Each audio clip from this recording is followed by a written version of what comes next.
Quanto anno ministro-presidente abira ministro di Aruba? Mi abira ministro na 2017 e ora mi tem 50 anos. Esse aí tá quase 6 anos para sacar. Masha danki. Com ministro Assinti, ora Rei Willem Alexander, Reina Máxima e Princesa Amália abing Aruba? Uau, esta outra tá uma experiência única. E naturalmente, começa a gente na hobby importante. Então, bom, que para nada vai falta, que tem hobby stress, hobby nerviosismo, para comissão a preparar tu coisa assim hobby bom minha serviço. Então, na aqui tá tudo nervio fora de nós. Pero você que tá bonita, para o eta não gosta de Aruba. Mas ora que a princesa Amália me se bota corda na cana aqui dilante, que tem vários muitos de escola de que banda nang abing wak. Então depois na abing padeng se canos, então ora que me recebia na porta, ela bisa, ela haia assina leuk, com tur muita tata assina excited de wak, e na grita hopi duro de excitement, então eu não tava acostumada que sei.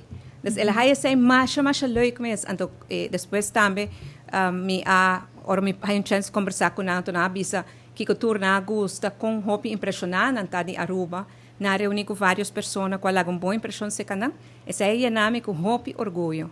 Desde par de tempo na januário, fevereiro, sigo na bing, não? Depois disso aí, sim. Então, na março, me topa com Koning Willem Alexander viaja mais na New York. Então, ela agradeceu, ela disse que não gosta mais shopping mês, para mim viaja sou eu, dus Princesa Amália abing Aruba, ela gosta mais shopping mês. E sei, por mim senti mais melhor que turcos.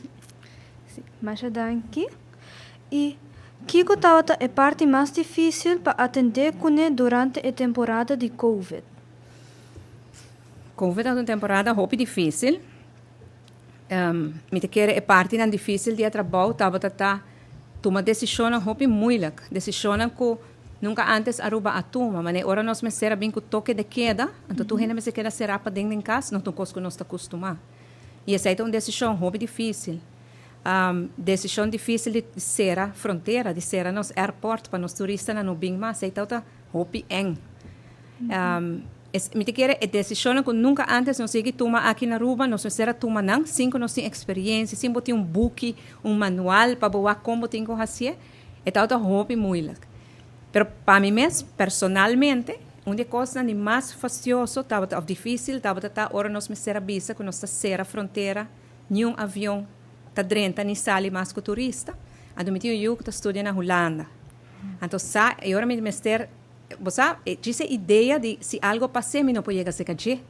Se algo passa aqui não, eu não pode chegar aqui não. E esse estava tá uma decisão hobby difícil. Pero danke Deus, nós temos bom profissional na Aruba. Na ajuda nós tomar melhor decisão e agora que nada nós está indo bom. Yes. Masha danki, Primeiro-Ministro.